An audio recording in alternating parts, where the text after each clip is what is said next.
because when you look at this global data that I was presenting on the performance of sezs, although you can see some broad lessons emerging about what might or might not be working, there's also this quite clear broad conclusion that broad conclusions don't really hold. There's a lot of heterogeneity between regions and types of sez. So I think for that reason it's really useful to look at case studies. So as again in the gender lecture and even the previous lecture, I'd really encourage you to get into the case studies, and I've tried to include a number of these in the reading list. And specifically, you might want to look at the example of the Chinese investments in Africa. So I'll just this is just an outline of some of the case studies. Hopefully you'll read some of the detail yourself. So I think the first couple might be from India. Yeah, this is George 2013 on the. Now, what I like about this one is that she doesn't just look at an SEZ. She looks more broadly. She looks at Kerala, at the broader handloom sector, which has been going on for years, and then she compares that with the special economic zones in the same states nearby. So the handloom sector she looks at, and this is dominated by cooperatives and informal producers, and they sell on to state marketing boards. Of course, India's been liberalising for some considerable time, but still state marketing boards are playing an important role in this particular area. But it's been declining. So even as recently as 2003, it was 135k, but a few years later it declined by more than half to 58k. And as it's in decline, it's becoming increasingly feminised. So the proportion of females has doubled. But speaking to the women in terms of the qualitative data, they do consider themselves reasonably high status compared to other things that women would do with that background. They consider themselves quite high status, skilled workers. They're mostly middle-aged. It's not young people with young families or no families. Mostly middle-aged with kids. A few younger entries, but not many. But looking at both the data and what the women themselves say, the prospects are not good. You're not going to get promoted, and the working conditions are pretty basic and poor. There are unions around that do some work in terms of maintaining conditions, but because of this hangover, it used to be dominated entirely by men. There's very little space for women in the unions in terms of representation, and they don't have a lot of power. So that's the handloom sector. Now if you turn to Cochin, the special economic zone in the town of Cochin in Kerala, this is one of these special economic zones. There's quite a number of factories, both the traditional garment manufacture but also electronic assembly, high proportion of women, and these, by contrast, they're mostly young, mostly unmarried, very few even with kids, mostly well educated and skilled, many of them from other areas even outside the state. So people come from a long way to get jobs here, even though conditions can be not just unpleasant but harsh. And that really difficult quote that I read above about the person, the experience that she's had, that came from this place here with the glove factory and the leather lace factory. But even given those conditions, people are coming from outside state attracted to come here. Minimum wage is not paid, but of course it's still higher than what these women can earn elsewhere and other workers and workers can get elsewhere. So there is an attraction in terms of wages, even though minimum wage is not paid. But the conditions are harsh, and the big but is unions are not allowed on premises, and the women themselves, if they will talk about it at all, will say that you just can't mention that there. So the pay, the worse, is much higher than this handloom sector. So it's an interesting comparison between these two, if you read that article. To what is it that attracts women to this, and what is it women attracts to this, and what policy would keep the good parts of this without undermining or without driving off the foreign investment that it depends on. Bangladesh, again, as advertised last week, this article by Naida Kabir is well worth reading. It's the ready-made garment sector, the export processing zone in Dhaka, and there are factories within the export processing zone that benefit from all the tax holidays and so on, and they often can't deliver all of their contracted orders. So they have got a whole string of partners outside the EPZ that they subcontract to. And these partners sometimes get direct exports, but usually they have to export through other companies inside the EPZ. And it's the ones inside the EPZ that have direct contracts with foreign companies, which tend to get inspected and checked much more thoroughly than this chain of subcontractors outside. There's other alternatives are domestic sector wage employment, working for shops and so on, in self-employment, small shops, petty trade. Almost all of the garment workers are women, and almost all are migrant from rural areas. So one of the highest proportions I've found is 1.5 million out of 1.8 million export processing zone garment workers are these females, and mostly from outside of Dhaka. And love about Kabir is she's got these in-depth interviews, but she's got a whole bunch of quant data as well, just to pick out the important comparisons. So here's the monthly income. You can see that garment workings, compared to the general private sector, being in the garment trade is good news in terms of earnings. But if you can get into that central EPZ, okay, you've got to throw away your rights in terms of union membership and so on, but you get some reward in terms of money. So average, maximum, minimum, you can see that the whole range is higher inside there. And then looking at other indications of economic well-being, can they save money? Then you go up the scale here to much higher proportion in this thing here. Sending money to family. One nice part of her story was how if you're a young woman in a rural area of Bangladesh, your social status in terms of having voice in the family is not often among the highest. But if you're someone that's been in Dhaka for a couple of years, sending back large amounts of money to the family and earning money in your own right, next time you go home, people listen to you. So it's changing their social and economic status as well. Able to save money in banks, whereas others are saving more in these informal things like this with NGOs, whereas the EPZ guys or women can save in banks. And this is very subcontinent dependent. Bizarrely from my cultural point of view, is that gold is an important way of saving. Good grief, I've really lost this touchscreen. So, looking at the qual data, 80% of the women say that the biggest benefit of this ready-made garments work is the economic independence. So it loosens these constraints that there are, the strong constraints on women's activity, and even in urban areas. But downside is, don't talk about unions. But as long as you don't talk about the unions and push things then you have got much better wages and conditions. There's things like, for those women having paid leave, for any workers really in the private sector in Dhaka, the idea that you're going to have overtime payments and built-in healthcare accommodation and paid leave is just doesn't happen. So it's excellence, but there are these downsides. And it's certainly enabling the women to challenge this myth of the male breadwinner. So these broader social effects in terms of the status of women. Switch right across to Madagascar. I showed you pictures of that initially at the start. Been quite successful export processing zones in Madagascar for some years. Those interrupted by civil war or fighting around the 2000s. So since bounced back. These are figures from before the conflict. And we can see that high percentage of women workers, pretty much even mix of skilled and unskilled. And by region, over time, it's almost the classic, if you study the classic Lewis model.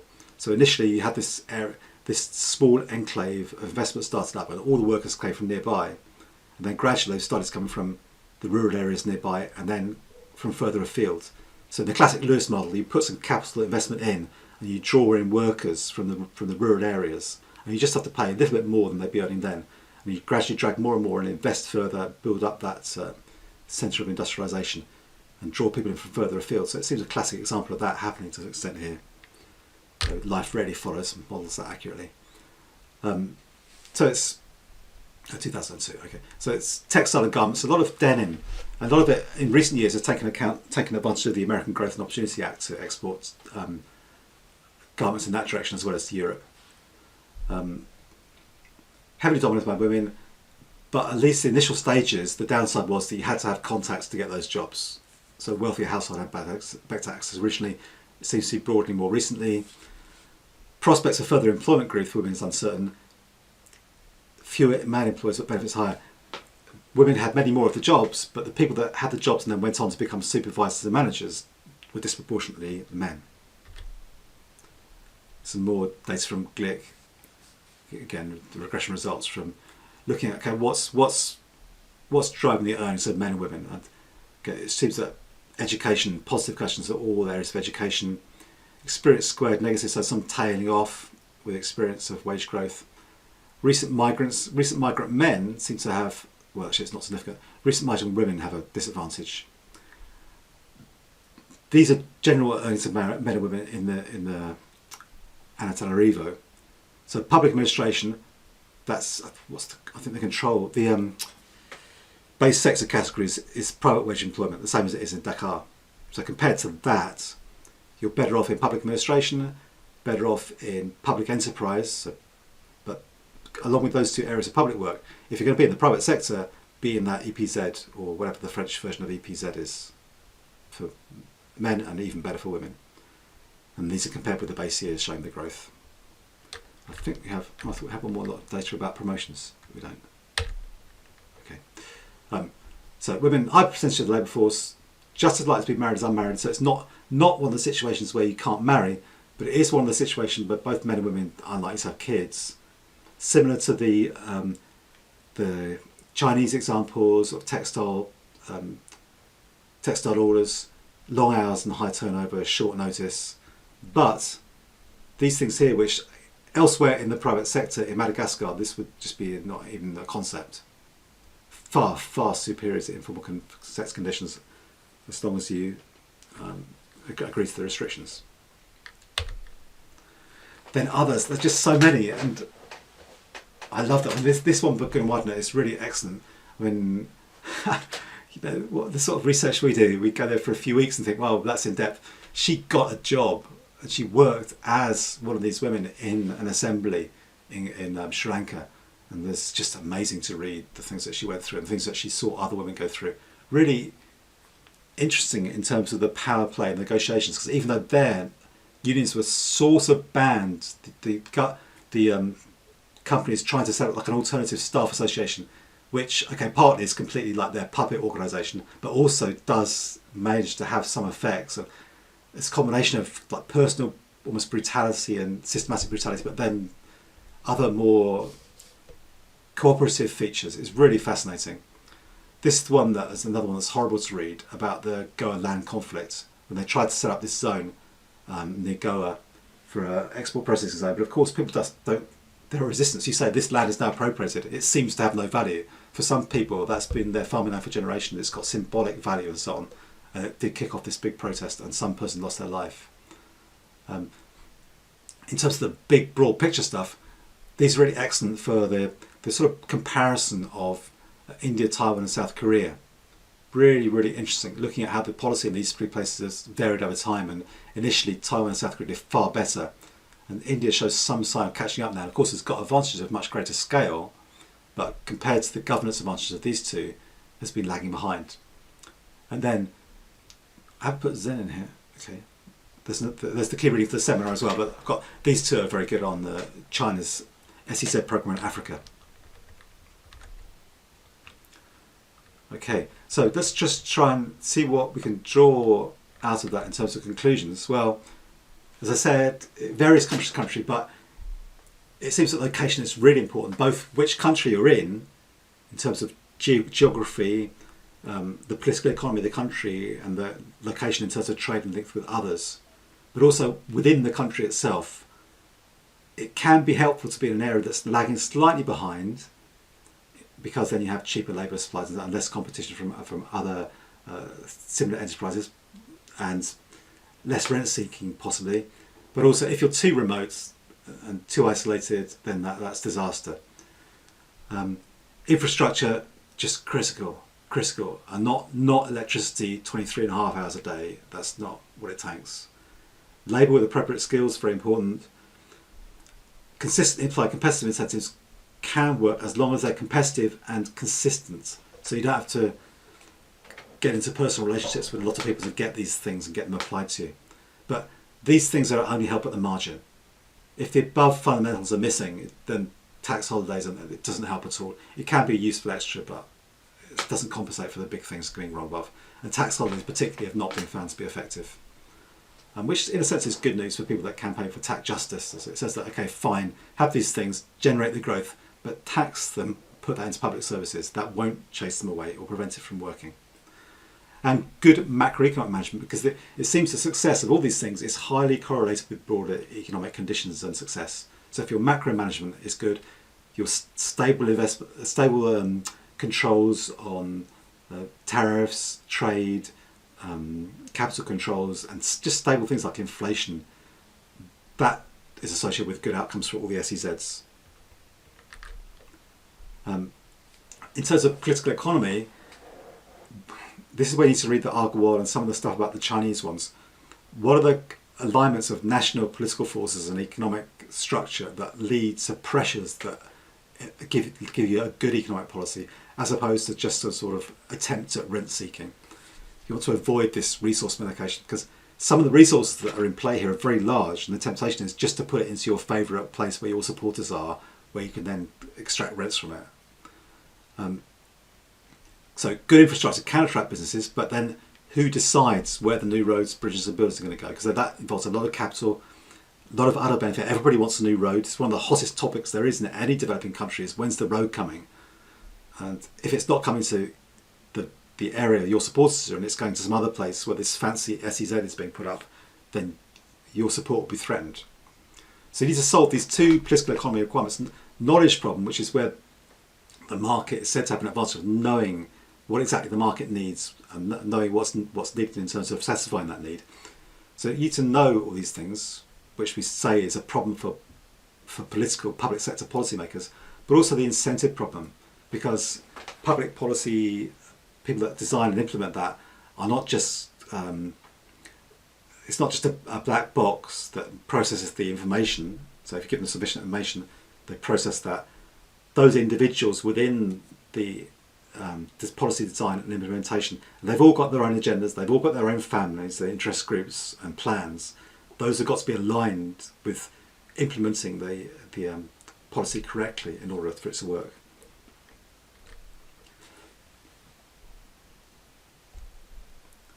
And that leads us on to the next question of the final page here. Should special economic zones has tended to be the part B run and implemented and initiated by the public sector, or perhaps it should be done by the private sector? And this is what we see it tends to be happening more, particularly with the Chinese ones. They're taking the Chinese state or the corporations that are running these are actually taking over the running of the zone itself, rather than just renting out particular spaces within the sector. They're taking over from the local government. And is that better in order to overcome those political economy problems of successfully aligning incentives and knowledge? Or is that almost neo-colonialism in a sense, that they're taking over an area of the country? Particularly in the sub-Saharan Africa SEZs, the big decision is, should they focus on getting on the right page? Should they focus on making the most of comparative advantage and in agriculture and mineral processing and so on, and then gradually move up the value chain? Or should they be trying to leapfrog and take over labour-intensive production from Asia? As labour costs do start to rise in China and elsewhere in Asia, is the obvious next step for China and other countries to outsource themselves, just as they've been the destination for outsourcing previously? Should they then be outsourcing production to sub-Saharan Africa in particular as the next low-wage processing location? Should Africa be leaping in that direction rather than saying we'll just gradually go up the value chain with our minerals and raw material crops and so on? So what's the strategic choice here, or can you do a two-foot thing, balancing these against each other? And of course, as well as the labour intensives, as well as the rising labour costs, you've also got the trade war situation. people started to say, okay, we're not going to accept so many imports from China directly, perhaps via Africa is the way around that. And looking at the criticisms, there are various criticisms, but I think the harshest ones are on the labour conditions. So is it enough that special economic zone conditions are clearly much better than the alternative? What's the relevant comparison? Is the relevant comparison between what they can get being much better than what else is available, or is it the fact that in absolute terms they seem really harsh, really tough? Is that still permissible? Is it okay to allow that to go on for the greater good of economic development in that country? So that's a response to the labour conditions question. Again, not an easy one to resolve. So please do go into, there's lots in the reading list. There's these particular ones I'd advise you to focus on. There's the Zeng one. So there's two that I've listed up there about investments in China, and also all three are on the reading list on Blackboard. So hopefully we can focus in particular on this China-Africa relationship. Okay, thanks very much for watching. Look forward to meeting you soon to discuss. Thanks.